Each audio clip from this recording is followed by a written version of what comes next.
반갑습니다. 고려대학교 수학과의 오승상 교수입니다. 현재 수학과와 데이터과학과에서 딥러닝과 강화학습을 강의하고 있습니다. 그리고 딥러닝과 수학, DLMath라는 팀을 운영하고 있습니다. 그러면 저와 함께 딥러닝에 대해서 공부하겠습니다. 저희가 계속해서 컨볼루셔널 뉴럴 네트워크를 배우고 있습니다. 지난 시간까지는 이 CNN의 핵심 구조라고 할 수 있는 컨볼루션과 맥스플링에 대해서 배웠습니다. 오늘부터는 대표적인 CNN 모델들에 대해서 살펴보겠습니다.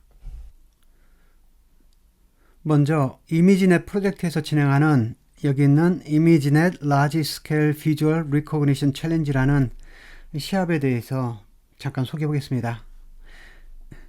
약자로 ILSVRC인데요. 이 시합은 2010년부터 2017년까지 8번 진행이 됐습니다. 그래서 이미지 데이터를 클래시파이하는 그런 챌린지 중에서는 가장 유명한 챌린지인데요. 먼저 여기 컴페티션에서는 3가지 종류의 트랙이 있습니다. 첫 번째는 여기 있는 이미지 클래시피케이션 트랙이 있고, 그 다음에 싱글 오브젝트 로컬라이제이션 트랙이 있고, 그리고 마지막으로 오브젝트 디텍션이라는 트랙이 이렇게 있습니다. 그래서 이렇게 3개 파트로 나눠서 시합을 하게 되는데요. 먼저 이미지 클래시피케이션 트랙을 이렇게 보겠습니다.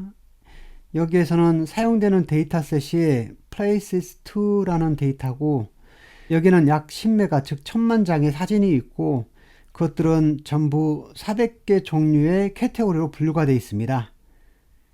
여기 그림에서 보는 것처럼 이렇게 사진 하나가 있다면은 여기 보면 가운데 여기 스틸 드럼이 보이시나요?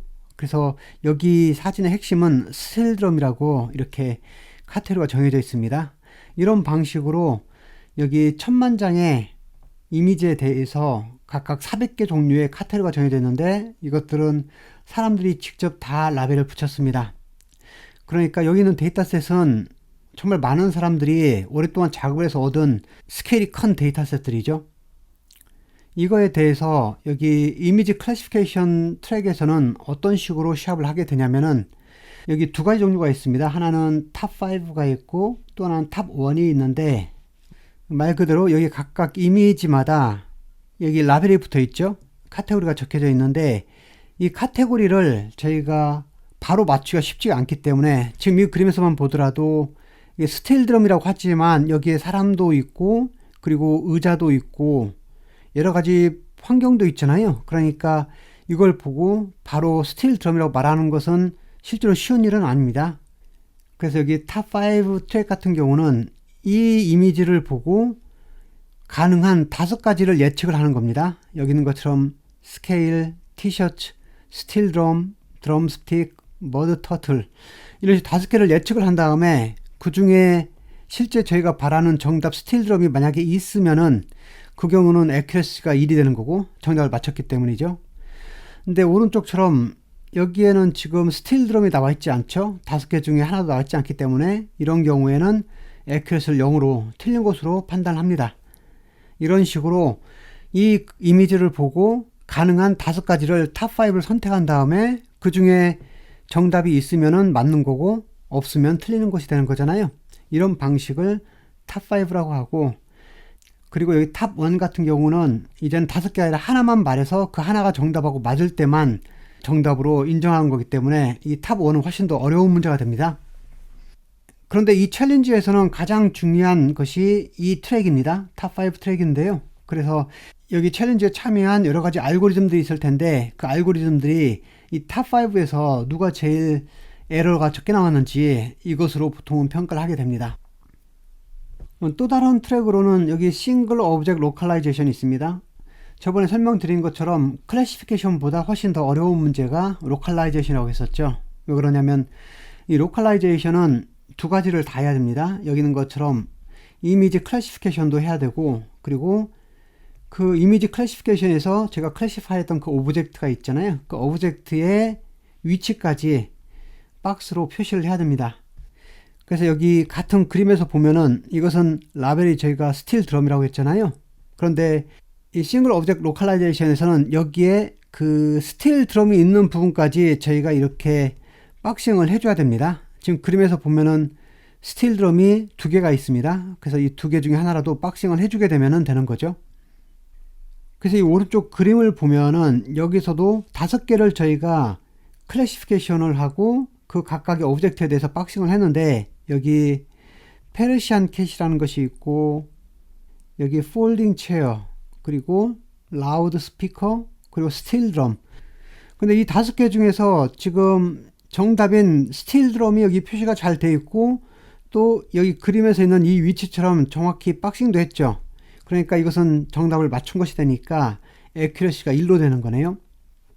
여기에서는 지금 스틸 드럼은 맞췄죠. 스틸 드럼은 맞췄지만 박싱이 잘못되어 있죠. 박싱이 사람까지 포함한 큰 걸로 되어 있기 때문에 이것은 정답으로 간주하지 않습니다. 그래서 이것은 틀린 걸로 간주를 하게 됩니다. 그래서 여기에서는 정확히 이미지 클래시피케이션과 그 오브젝트에 대한 바운딩 박스를 정확히 해줄 경우에만 정답으로 간주를 하게 됩니다. 이것이 싱글 오브젝트 로컬라이제이션 트랙이고요. 그 다음은 오브젝트 디텍션인데요. 이것은 조금 전에 했던 싱글 오브젝트 로컬라이제이션과 거의 유사한데 이제는 멀티플 오브젝트가 허용이 됩니다. 이 그림 같은 경우에는 제가 멀티플 오브젝트를 허용하게 된다면 여기 폴딩 체어가 있고, 여기 사람이 있고, 여기 스틸 드럼이 있고, 여기 마이크로폰, 스피커 이렇게 있죠. 그래서 이 4개에 대해서 실제로는 로컬라이제이션까지 같이 해야 됩니다. 여기 있는 것처럼 그 오브젝트에 대한 바운딩 박스를 찾아야 되는 거잖아요. 첫 번째 얘 같은 경우에는 여기 마이크로폰 위치를 잘 찾았죠. 그리고 스틸 드럼 위치도 잘 찾았죠. 여기 펄슨 사람 위치도 잘 찾았잖아요. 그래서 이런 게 또 다 맞췄는데, 그런데 오른쪽 그림에서는 여기 마이크로폰인데 그 박스가 잘못되어 있죠. 그래서 0이 되는 거죠. 그리고 폴딩 체어가 있는데 폴딩 체어인데 실제로는 하나만 찾았잖아요. 그러니까 0.3을 받았습니다.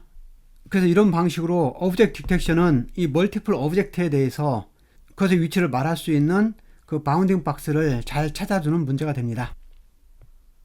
그래서 이미지넷 라지 스케일 비주얼 리코그니션 챌린지 이 시합에서는 실제로 다루는 데이터 사이즈가 여기 라지 스케일에 맞게 상당히 많습니다. 데이터셋이 플레이시스2 같은 경우는 1000만 장의 사진이고 사람들이 직접 400개의 카테고리로 라벨을 붙여준 거잖아요. 그리고 싱글 오브젝트 로컬라이제이션에서는 그 데이터셋 안에 이미지들의 제가 이 박스까지 같이 그려줘야 되는 거잖아요. 그러니까 실제 데이터 이미지가 앞에보다는 좀 적습니다. 여기는 이미지넷 데이터를 사용하는데 120만 개의 사진인데 1000개의 카테고리로 분류가 되어 있습니다. 그리고 각각의 그 오브젝트에 대한 박스도 표현이 되어 있죠. 이 정도로 큰 규모의 데이터셋을 갖는 아주 큰 시합인데요. 그래서 이 시합이 2010년부터 17년까지 진행이 됐는데, 진행되는 과정에서 특별히 여기 탑5 트랙에서의 그 에러가 사람보다도 딥러닝 알고리즘에서 찾은 그 에러가 훨씬 더 작아졌기 때문에 이 17년을 마지막으로 더 이상 이 시합은 하지 않습니다. 하지만 이후로 시합은 따로 있지 않지만 저희가 이미지 데이터를 다룰 때 어떤 알고리즘을 하나 만들게 되면은 그 알고리즘이 어느 정도 성능이 좋은지를 비교할 때 주로 이 챌린저에서 1등을 했던 그런 모델들과 제가 같이 비교를 많이 합니다. 그리고 또 저희가 이 데이터들을 가져와서 실제로는 트레이닝을 많이 하기도 합니다. 그래서 여전히 여기에 대해서는 좀 알고 있는 것이 필요할 듯 합니다. 다음부터는 이 챌린지를 간단히 이미지넷 챌린지라고 말하겠습니다. 그래서 여기 보면 지금 이미지넷 챌린지가 이렇게 있는데, 여기에서 1등을 했던 CNN 알고리즘들을 제가 연도별로 나열을 해봤습니다. 그래서 1998년도에 이것은 이 챌린지에 나온 것은 아닌데 처음 CNN 모델이기 때문에 제가 적어봤습니다. 루큰 교수가 만든 르넷이 CNN 알고리즘의 첫 시작이었죠. 그런 다음에 2010년도하고 11년도에는 여기 쉘로우라고 되어 있는데, 이 말은 딥 뉴럴 네트워크가 아닌 머신러닝 기법으로 쓴 레이어가 훨씬 더 작은 그런 모델을 써서 사용하는 거죠. 그래서 이 당시에는 에러 레이시, 여기 에러 레이스는 보통은 제가 탑5 에러 레이스를 말합니다. 이미지 클래시피케이션에서 탑5를 선택해서 그 중에 정답을 찾는 문제였잖아요. 그거에 대한 에러 레이트인데 이때만 하더라도 에러 레이트이 28%, 26%, 비교적 20 후반대였습니다. 그 말은 4개의 이미지가 있다면 평균적으로 한 장에 대해서는 정답을 찾지 못한다는 말이죠. 그 정도면 실제 생활에서 저희가 이것을 활용할 수는 없잖아요. 그런데 이때만 하더라도 제가 머신러닝 기법을 썼기 때문에 20대 후반에서 20대 초반으로 줄인 것 자체가 너무도 어려워 보였습니다. 그런데 이제 2012년부터 볼까요? 이때부터 비교적 이 레이어가 늘어났잖아요. 딥 뉴럴 네트워크가 적용이 되는 겁니다. 그래서 CNN 기법을 사용해서 이제 성능을 훨씬 더 개선을 하는데 첫 번째가 2012년도에 알렉스넷이 있습니다. 여기에는 지금 힌튼 교수가 참여하는 거였잖아요. 그래서 전에도 한번 설명한 것처럼 힌튼 교수가 딥 뉴럴 네트워크가 너무도 좋은 기술인데 그런데 사람들에게 많이 알려지지 않기 때문에 이런 이미지넷 챌린지 같은 큰 시합에 가서 만약에 1등을 하게 되면은 그때는 사람들에게 어느 정도 CNN이나 이런 딥 뉴럴 네트워크의 성능이 입증이 된다라는 그런 생각을 가지고 이 대회에 참여했다고 합니다. 그래서 2012년도에 이 알렉스넷이 이 탑5 에러 레이트이 15.3 이렇게 줄이게 됩니다. 그래서 그전에는 20 이하로 줄일 수 없어 보였었는데 CNN 기법을 사용해서 15.3으로 줄어들게 됩니다. 그래서 이 알렉스넷을 기점으로 인해서 이미지 데이터를 다루는 많은 사람들이 이 CNN에 관심을 갖기 시작합니다. 그래서 그 후부터는 이 챌린지에는 전부 CNN 모델들만 나오게 됩니다. 그 후에 2013년도에 GFNet이라는 것을 만들었는데 이것은 에러가 11.2로 훨씬 더 줄어들었죠. 그리고 2014년도에 구글에서 만든 구글넷과 그리고 비전 지오메트리 그룹에서 만든 VGGnet 이 두 개가 에러 레이트를 현격하게 줄였죠. 6.7% 또는 7.3%로 줄어들게 됩니다. 특별히 여기 구글넷은 인셉션 모듈이라는 것을 사용하게 됩니다. 인셉션 모듈을 9개를 사용해서 하는데 이것은 가장 중요한 부분은 학습해야 될 파라미터 수를 현격하게 줄인다라는 장점이 있습니다. 인셉션 모듈을 써서 저희가 학습해야 될 그 파라미터 수를 현격하게 줄임으로써 성능을 개선을 했고 또 VGG넷은 비록 이 시합에서는 2등을 했지만 모델이 아주 심플합니다. 그래서 오히려 구글넷보다는 이 VGG넷을 사람들이 더 많이 사용할 수 있었습니다. 그 구조가 훨씬 더 간단하고 또 제가 지난번에 한번 이 모델은 자세히 설명을 해준 적이 있습니다. 그리고 2015년도에는 이제는 에러를 절반으로 또 줄였죠. 6.7, 7.3에서 3.57로 줄어든 건 대단한 거죠. 이때 마이크로소프트의 히라는 사람이 전에 제가 배운 적 있죠. 웨이트 이니셜라이제이션 할 때 히 이니셜라이제이션 배운 적 있잖아요. 그 히인데요. 그 사람이 레스넷이라는 것을 만들었습니다. 여기는 핵심이 이 레지두얼 블락을 사용해서 레이어를 152개까지 늘립니다. 이렇게 레이어를 늘리려면은 당연히 베니싱 그라디언 프로블럼이 해결이 돼야 되는데 이 레지두얼 블락은 그 문제를 극복할 수 있도록 도와주는 지금도 아주 많이 쓰이는 기술입니다. 그래서 이 레스넷은 이미지 데이터를 다룰 때 가장 자주 쓰는 CNN 모델이기도 합니다. 그래서 여기 오른쪽 그림에서 보면은 지금 2012년도에 여기 15.3% 줄었고 2013년도에는 11.2%로 줄어들었고 2014년도에는 6.7 또는 7.3 이 7%대로 줄어들었잖아요. 보편적으로 사람이 그 이미지를 분류하는데 대략 에러 레이시 5% 정도로 합니다. 이 레스넷은 그것보다 훨씬 더 성능이 좋아진 거죠. 여기 3.57까지 에러 레이시를 줄이게 됩니다. 그리고 그 다음 모델이 인셉션입니다. 이것은 이 앞에 있는 구글넷 있죠? 구글넷을 인셉션 버전 1이라고 합니다. 그러니까 구글에서 이것을 계속 업데이트 시켜서 실제로 이제 4번째 버전이 나온 거죠. 그것이 2016년도에 3.1% 에러 레이트로 더 줄이게 됩니다. 그리고 마지막 챌린지였던 2017년도에는 SEnet, 여기는 스퀴즈 익사이테이션 넷인데요. 이것을 사용해서 에러 레이트 2.25가 되는 놀랄 정도로 성능이 향상이 되죠. 그리고 2017년 챌린지를 마지막으로 더 이상은 이미지넷 챌린지를 하지는 않습니다. 그래서 저희는 이 중에서 구글넷과 ResNet, 그리고 SENet 이거에 대해서 좀 더 자세히 배워보겠습니다. 먼저 2014년도에 있던 이미지넷 챌린지를 보겠습니다. 지금 이 표에서 보는 것처럼 구글넷이 6.7% 에러를 가지고 1등을 했고 VGG넷이 7.35%로 2등을 했었잖아요. 그래서 구글넷을 보면은 이것이 인셉션 모듈들입니다. 이 인셉션 모듈이 총 9개가 있는데 이것을 사용해서 지금 여기서 인풋이 들어오면 여기 아웃풋을 내는 방향으로 이런 식으로 진행이 되거든요. 근데 여기 보면은 실제로 컨볼루션과 플리 커넥티드 레이어 이것이 총 22번이 나옵니다.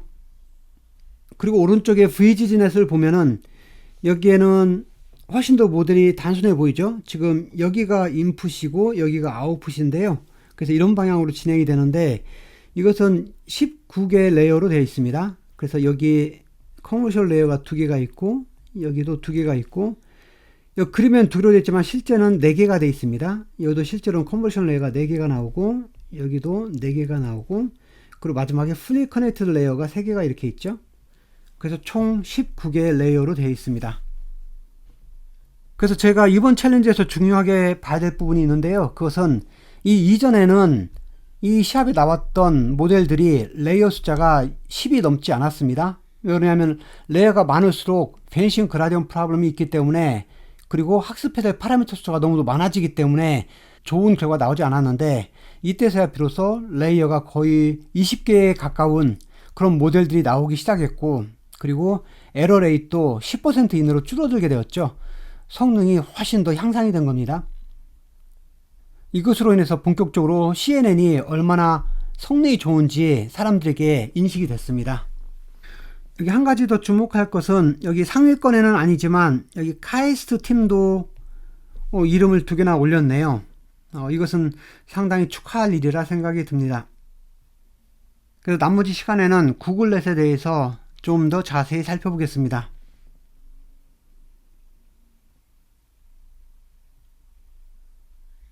여기 구글넷은 인셉션 모드라는 것을 사용합니다. 여기 있는 것은 인셉션 모드라고 사용하기 때문에 다른 이름으로는 인셉션 버전 1이라고 합니다.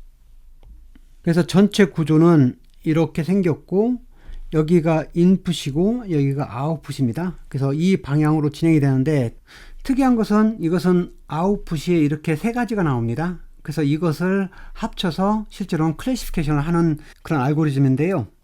이것의 성능을 잠깐 보면은 여기 그림이 2개가 있습니다. 왼쪽은 지금 사이베리안 허스키고 오른쪽은 에스키모 닭입니다. 그런데 제가 육안으로 봐도 거의 모습이 흡사하죠. 얼굴 형태도 거의 흡사하고 털의 모양도 매우 흡사합니다. 그런데 이것도 정확히 구분할 정도의 성능을 가지고 있다는 것은 엄청나다 생각이 듭니다. 그래서 이 구글넷은 실제로 파라미터 숫자를 줄이기 위해서 그러니까 레이어를 더 늘려서 성능을 높게 하되 파라미터 숫자는 많이 늘리지 않는 방법을 쓰기 위해서 여기 있는 것처럼 인셉션 모듈을 사용하게 됩니다. 그래서 이 전체 구조를 보면은 여기 인셉션 모듈이 이렇게 있죠. 이것이 정확히 9개가 여기 들어 있습니다. 똑같은 카피가 9개가 이렇게 들어 있습니다.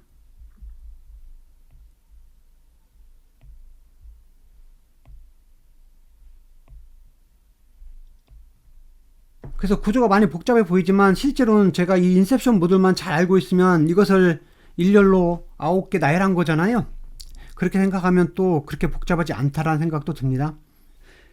그래서 이 인셉션 모듈을 자세히 살펴보면은 여기 인풋 레이어, 인셉션 모드에 인풋 레이어가 있고 여기 아웃풋 레이어가 이렇게 놓여 있습니다. 그리고 그 사이에 또 2개의 레이어가 더 놓여 있잖아요.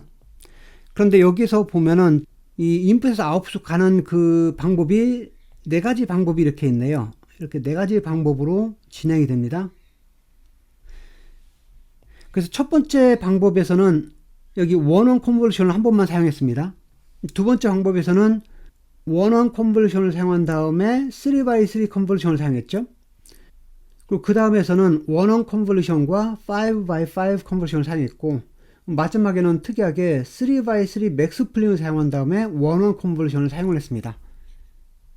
한 가지 주시할 것은 지금 1x1 컨볼루션을 계속 사용했잖아요. 이것을 왜 사용했는지 한번 그것도 나중에 한번 따져보겠습니다. 그리고 또 하나는 여기 보면 필터 컨캐테네이션이라고 적혀 있죠. 그 컨캐테네이션이 뭔지도 한번 저희가 살펴볼 필요가 있습니다.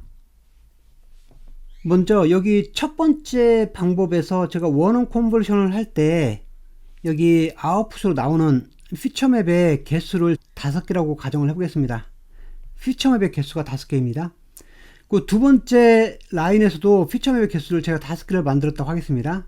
그래서 각각 라인마다 제가 5개씩의 피처맵을 만들었다고 하면은 지금 결과적으로 총 여기에는 20개의 피처맵이 놓이게 되는 거잖아요. 여기 필터 컨캐테네이션이라는 것은 뭐냐면은 이것은 피처맵 컨캐테네이션과 같은 표현인데 피처맵 이 각각의 5개들을 같이 쌓아서 피처맵이 마치 20개인 것처럼 보겠다 이런 뜻입니다. 20개의 피처맵으로 간주하겠다 이런 뜻이 됩니다. 여기 그림에서 보는 것처럼 2개의 피처맵들의 셋이 이렇게 있습니다. 그래서 왼쪽에는 지금 각 피처맵의 사이즈가 H 곱하기 W죠. 그리고 그런 피처맵이 F1개가 이렇게 놓여 있습니다. 그리고 오른쪽에는 각 피처맵의 사이즈는 동일한데 그 피처맵의 개수가 F2개만큼 놓여 있잖아요. 그러면 이거 2개를 컨캐테네이션 한다 이 말은 각각 피처맵의 사이즈는 동일하잖아요. 그러니까 그것을 더 포개서 F1하고 F2개만큼의 피처맵을 합쳐서 결국은 F1 플러스 F2개의 피처맵으로 쌓아놓는다 이런 뜻이 되는 거예요. 그러니까 이렇게 되겠죠. 그래서 이런 식으로 붙여주는 것을 저희가 컨캐테네이션이라고 합니다. 그래서 조금 전의 경우를 보면은 각각의 이 아웃풋의 피처맵의 개수가 5개씩 있다고 했잖아요. 그러니까 이 5개로 된 이 4개 전체를 컨캐테네이션을 하게 되면은 총 20개의 피처맵의 개수가 나오는 거죠. 이렇게 하는 것을 필터 컨캐테네이션이라고 하는데요. 제가 이것을 할 때 한 가지 조심해야 될 것은 이 컨캐테네이션을 할 때는 이 각각 피처맵들의 사이즈가 정확히 일치를 해야 돼요.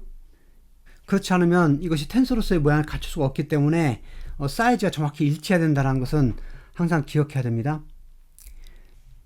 그래서 만약 이런 식으로 2개의 사이즈가 다르다고 한다면은 이런 경우에는 이렇게 붙였을 경우에 여기 사이즈가 맞지가 않죠. 사이즈가 맞지 않아서 문제가 생깁니다. 그래서 이런 경우에는 하나의 텐서로 표현할 수가 없잖아요. 그래서 저희는 이 컨캐테네이션을 할 때에는 반드시 제가 붙이는 부분에서 사이즈가 정확히 일치를 해야 됩니다. 제가 텐서란 말을 잠깐 했었는데 이 부분을 한번 정리를 해보겠습니다. 텐서라는 말은 제가 n-dimensional array라고 생각하시면 됩니다. 그래서 딥러닝에서는 제가 다루는 데이터들을 전부 텐서라는 개념으로 이해를 합니다. 제가 쓰는 텐서플로우도 여기서 나온 말인데요. 그럼 디멘전이 1인 경우가 뭐죠? 예를 들면 제가 1D 텐서라고 하겠습니다. 벡터를 말합니다. 그리고 2D 텐서는 매트릭스를 말하겠죠. 이런 식으로 저희가 1D는 벡터, 2D 텐서는 매트릭스, 그리고 3D 텐서는 3D 매트릭스 말도 가끔 쓰긴 하지만 이렇게 전체적인 것들을 총괄하는 표현이 텐서입니다. 그래서 이거 같은 경우는 지금 3D 텐서가 되는 거죠. 텐서는 이렇게 이해하시면 됩니다. 그래서 인셉션 모듈은 이런 구조를 가지고 있습니다. 여기 원원 컨볼루션에 대해서는 제가 잠시 후에 자세히 설명을 하겠습니다. 그래서 여기 구글 루넷을 보면은 지금 컨볼루션이 있고 맥스플링이 있고 소프트맥스가 있고 또 기타 여기 컨캐테네이션이나 이런 종류의 다른 것들이 있잖아요. 그 중에서 실제로 레이어로 카운트하는 것은 컨볼루션하고 그리고 풀리 커넥티드잖아요. 여기 보면은 컨볼루션이 있고 컨볼루션 그리고 여기 총 지금까지 5번이죠. 6번, 7번, 8번, 9번, 10번, 11번, 12번, 13번, 14번, 15번, 16번, 17번, 18번, 19번, 20번, 21번, 그 마지막에 풀리 커넥티드에서 22번. 그래서 총 22개의 레이어로 되어 있고, 그리고 이것은 아웃풋이 여기도 있지만 중간에 2번의 아웃풋을 또 따로 빼줍니다. 그리고 아웃풋 직전엔 여기 소프트맥스를 사용하죠. 소프트맥스를 사용하게 됩니다. 그래서 구글넷은 이런 구조로 되어 있습니다. 그런데 저희가 이 인셉션 모드를 왜 이렇게 만들었는지에 대해서는 이것은 수학적으로 증명할 수 있는 문제는 아니죠. 여러 가지로 시도를 해본 결과 그 중에서 성능이 좋은 것을 선택하는 문제잖아요. 그러니까 여기 있는 이 안에 있는 인셉션 모드를 저희가 더 복잡하게 만들거나 더 정교하게 만들면은 더 성능을 개선할 수도 있잖아요. 그래서 구글에서는 이것을 계속 업데이트를 합니다. 그래서 2년 후에 인셉션 버전 4가 나왔는데 그것을 한번 살펴보겠습니다. 이것이 인셉션 버전 4인데요. 훨씬 더 복잡해졌습니다. 조금 더 확대해서 보면은 메인 프레임이 이런 모습인데요. 여기 보면은 인풋이 299x299 사이즈의 그림이 RGB니까 3개의 채널을 가지고 이렇게 인풋을 제가 받습니다. 그럼 처음에 스톰이라는 단계를 지납니다. 이 스톰이라는 단계를 지나게 되면은 그림의 사이즈가 35 곱하기 35로 바뀌고, 그리고 이 아웃풋의 피처맵의 개수가 384개가 됩니다. 그런 다음에 이렇게 인셉션 A가 있는데 이것을 4번을 거칩니다. 그러면서 사이즈는 아직 바뀌지 않았죠. 그런 다음에 리덕션 A를 써서 그림 사이즈를 가로 세로를 절반으로 줄어들게 합니다. 그러니까 17x17이 됐고, 이때 아웃풋 피처맵의 개수가 1024개가 되는 거죠. 그 이번엔 두 번째 인셉션 모델인 인셉션 B를 사용하는데 이것도 사이즈는 바뀌지 않네요. 바뀌지 않지만 이것을 7번을 반복적으로 이 인셉션 모드를 사용합니다. 그 다음에 두 번째 리덕션 모델을 왔죠. 여기서는 또 이미지 사이즈를 절반으로 줄였죠. 8x8로 바뀌었고, 이때 아웃풋 피처맵의 개수가 1536개입니다. 그런 다음에 세 번째 인셉션 모델인 인셉션 C가 있는데 여기서는 또 사이즈는 바뀌지 않죠. 그런데 이 인셉션 모드를 3번을 반복합니다. 그런 다음에 여기 에버리지 플링이 있습니다. 여기서 말한 에버리지 플링은 뭐냐면은 여기 아웃풋을 잠깐 볼까요? 여기서 아웃풋은 8x8 피처맵이 총 1536개가 있는 거잖아요. 이런 식으로 아웃풋 피처맵이 있다고 하겠습니다. 그러니까 이 각 피처맵의 사이즈가 8x8이 되는 거고, 이쪽의 개수가 어떻게 되는 거죠? 이쪽이 1538개. 제가 5개만 그랬지만 1538개가 되는 겁니다. 그런데 에버리지 플링은 뭐냐면은 제가 이것을 에버리지 플링으로 보낸다. 이 말은 여기에 이 피처맵의 픽셀의 개수가 64개죠. 88이 64니까 64개가 있습니다. 이 64개의 픽셀 값들의 그냥 평균을 취하는 거예요. 그것을 에버리지 플링이라고 합니다. 그러면 여기에 이 첫 번째 피처맵의 평균값이 나오겠죠. 64개의 픽셀들에 대한 평균값이 나오고, 그 옆에 두 번째 피처맵에 있는 값도 나오고, 세 번째, 네 번째, 다섯 번째 이런 식으로 해서 총 1538개의 피처맵에 있는 각각의 피처맵들 평균값을 제가 구할 수 있잖아요. 그것을 제가 에버리지 플링이라고 합니다. 그래서 여기 아웃풋이 이렇게 들어오면은 여기 에버리지 플링에서 아웃풋은 이것을 값으로 출력을 하게 됩니다. 그래서 다시 한번 설명하면 여기에서 에버리지는 여기 각 피처맵에 있는 픽셀 값들의 평균을 말합니다. 근데 이것의 장점은 제가 CNN 전체 아키텍처를 배울 때 컨볼루션 레이어를 여러 번 지나고 제일 마지막에서는 저희가 풀리 커넥트를 사용하기 위해서 플래튼이라는 것을 사용했죠. 그래서 마지막 레이어의 피처 맵들의 각각의 픽셀 값들을 일렬로 나열해서 제가 플래튼을 시켰습니다. 그런데 여기서는 굳이 저희가 플래튼을 시키지 않아도 이미 디멘전이 1인 벡터로 바로 표현이 됐죠. 그러니까 이 경우는 제가 플래튼을 시키지 않아도 된다는 장점이 있습니다. 그런 다음에 마지막으로 드랍 아웃, 킵 0.8인 걸 보니까 지금 드랍 아웃을 20%를 드랍 아웃을 시켰다는 말이 되네요.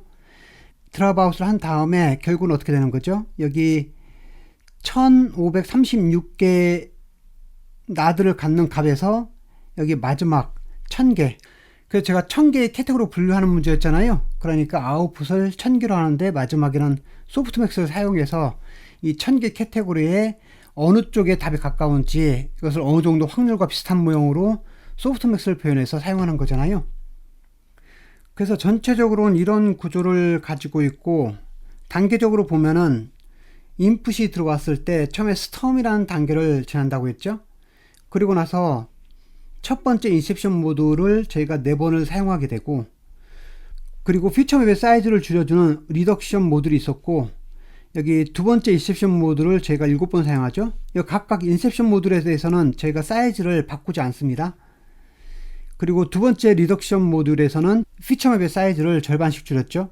그리고 세 번째 인셉션 모듈을 3번 사용하고, 그 다음에 마지막으로 저희가 에버리지 풀링, 이 방법에서는 에버리지 풀링과 드랍아웃을 사용한 다음에 그 최종적으로 1000개의 아웃풋을 내기 위해서 제가 마지막으로 소프트맥스라는 넌리니어티를 사용하게 됩니다. 그럼 이 각각 하나씩을 살펴보겠습니다. 먼저 스템 이 모듈을 살펴볼까요? 그래서 이 스템에서는 처음 시작은 이 인풋이 그대로 인풋이 되는 거죠. 그런 다음에 첫 번째로 저희가 3x3 컨버전을 사용을 했는데, 여기는 피처맵의 개수를 32로 했습니다. 여기 32개의 피처맵이 있고, 그리고 스트라이드를 2로 했기 때문에 어떻게 되죠? 피처맵의 사이즈가 여기에서 여기 갈 때 절반으로 줄어들게 되겠죠.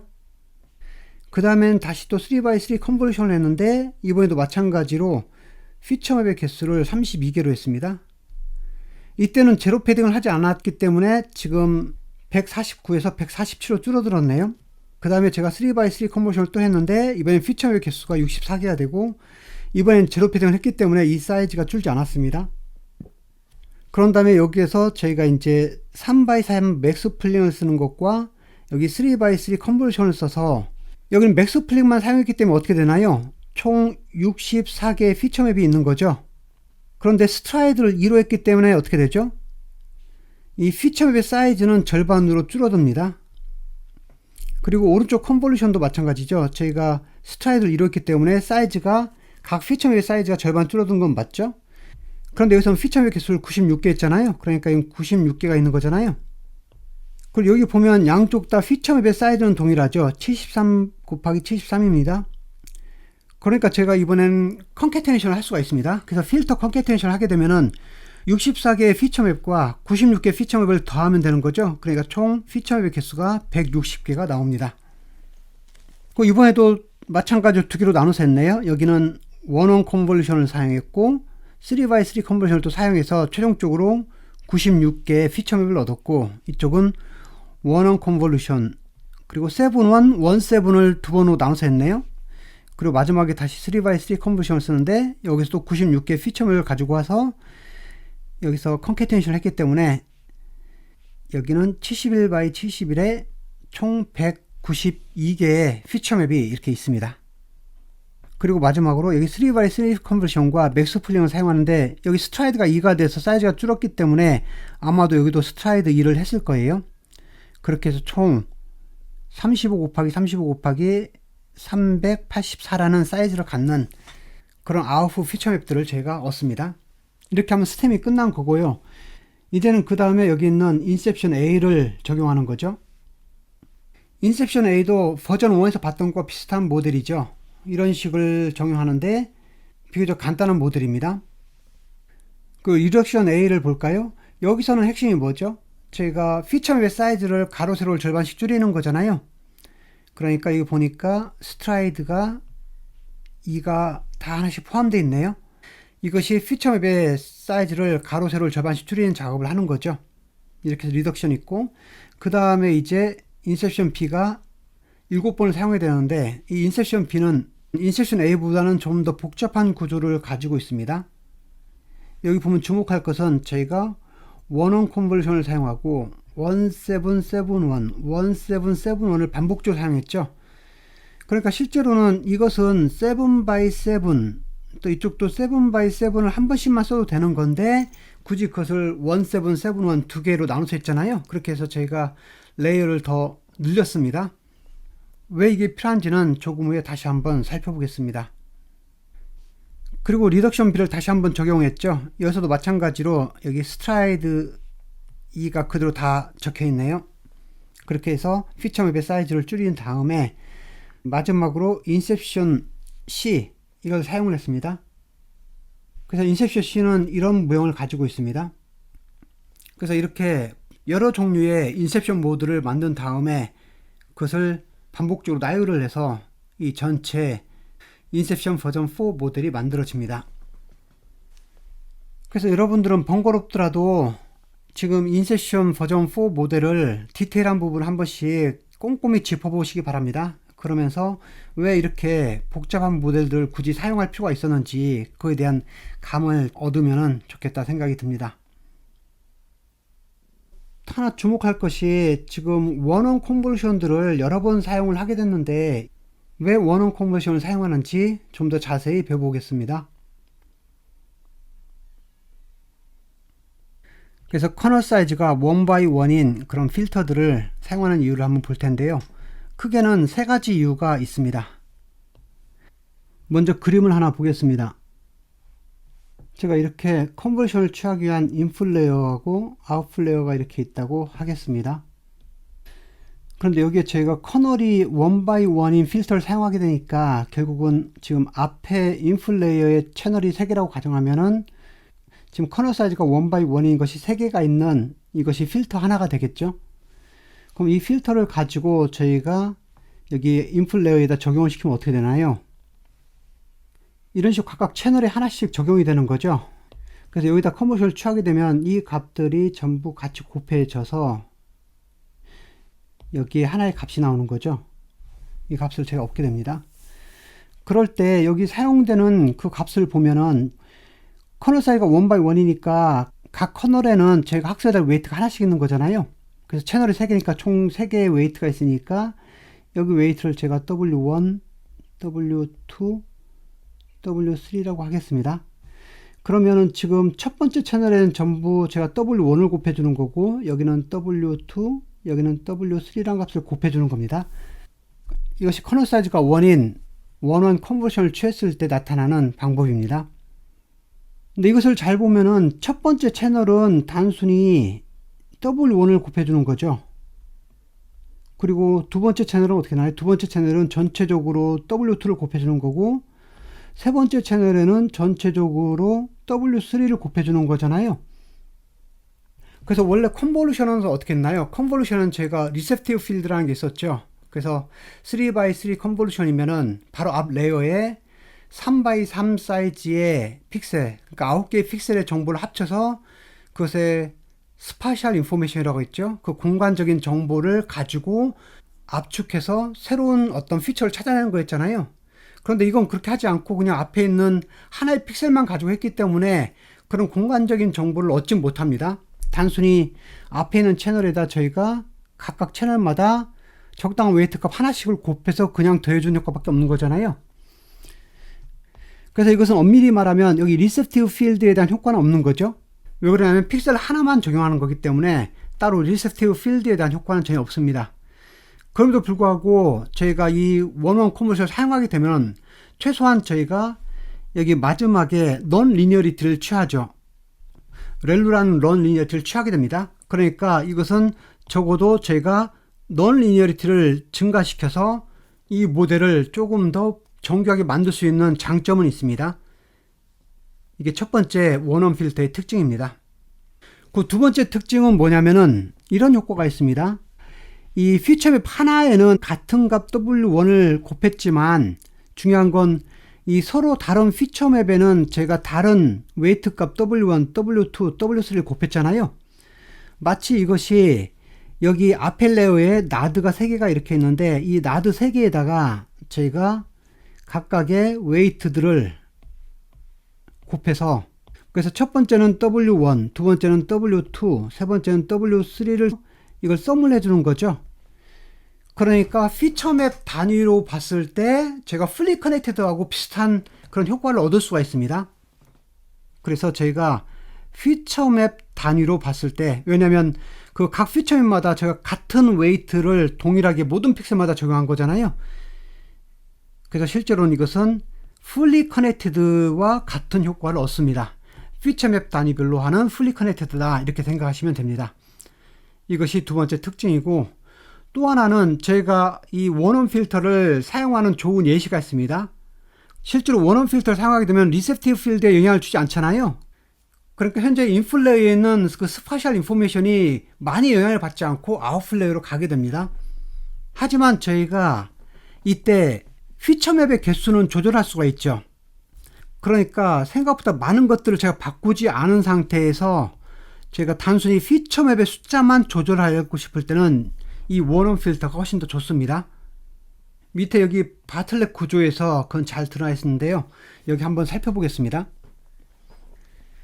그래서 여기 3x3 컨버전을 하나 쓴 것과 이것을 두 단계로 나눠서 1x3, 3x1 컨버전 두 개를 사용하는 것과 그리고 조금 더 복잡하게 만든 이 바틀렛 구조가 있는데 이 세 개를 비교해 볼 텐데요. 제가 이걸 좀 비교하기 위해서 각 피처맵의 사이즈를 h/w로 다 통일을 하겠습니다. 전부 통일을 하고 그리고 각 레이어마다 피처맵의 개수를 f로 통일을 하겠습니다. 이렇게 전부 f로 통일을 하겠습니다. 그럼 이 첫 번째 경우를 보면은 제가 여기 3x3 컨버전을 사용한다고 했는데 여기는 앞에 피처맵의 개수가 f니까 여기에서 사용된 필터의 사이즈는 3x3xF가 되겠죠. 그런데 이런 필터를 저희가 F개를 사용해서 아웃풋 피처맵의 개수가 F가 되게 만들 수 있는 거잖아요. 그러니까 이것을 제가 F개를 사용하게 되니까 총 저희가 학습해야 될 파라미터는 9F제곱이 되는 거죠. 이번엔 두 번째 모델을 볼까요? 두 번째 모델은 저희가 1x3와 3x1을 나눠서 했습니다. 그러니까 1x3가 있으니까 여기에선 제가 사용하는 필터의 사이즈가 어떻게 되나요? 1x3xF가 되는 거죠. 지금 앞에 레이어의 피처맵의 개수가 F가 되죠. 그런데 저희가 여기 피처맵의 개수도 F가 되려면 이런 필터를 제가 F개 사용해야 되잖아요. 그러니까 여기에서는 지금 총 3 곱하기 F제곱만큼의 파라미터를 사용합니다. 여기도 마찬가지예요. 그래서 총 저희가 6F제곱만큼의 파라미터를 사용하죠. 그래서 이거 두 개를 비교해 보면 어떻게 되나요? 지금 파라미터 숫자가 더 줄어들었죠? 그리고 여기는 넌 리니어리티가 한 번 있는데 여기는 넌 리니어리티를 두 번 썼으니까 넌 리니어리티도 더 많아졌습니다. 그런데 이번에 세 번째 구조를 볼까요?